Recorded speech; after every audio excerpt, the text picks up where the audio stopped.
the fighters, and John Nash from Bloody Elbow called me and says, would you be interested in doing an interview regarding how the Reebok deal affected the Cutman? And I said, it's time. And so I was very politically correct, but I think at that time it was probably the worst time for that type of interview to come out, because it's like I got a gallon of gas and threw it on the little Kindles that were burning out, and it just exploded, and it went viral.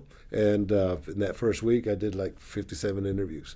Had camera crews coming to my house. It was the biggest thing in MMA. It was huge. And, well, before the interviews, then a good friend of ours, Mark, I won't mention the last name, called me, and his voice was cracking because we're all friends. Right. And very simply, he says, hey, because of the interview you did about Reebok, the UFC is not going to use you no more.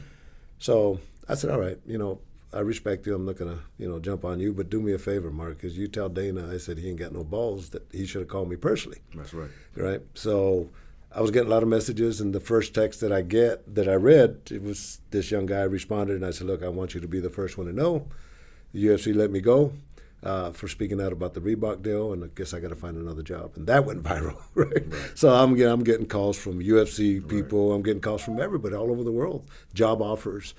And the dust is settling, and a couple weeks later, the UFC has a big show on Fox. I think their first big show on Fox, and Karen Bryant is interviewing Dana and asked, well, what about Stitch? Is Stitch ever coming back? It was that big, right?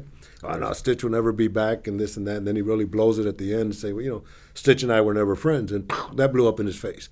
But that made me the face of the rebellion. Right. And for doing so, rest in peace, my mother and father, I know they would have been proud of me. Absolutely. My brothers and sisters, they're all proud of me, man. So That's right. I'm glad I did what I did.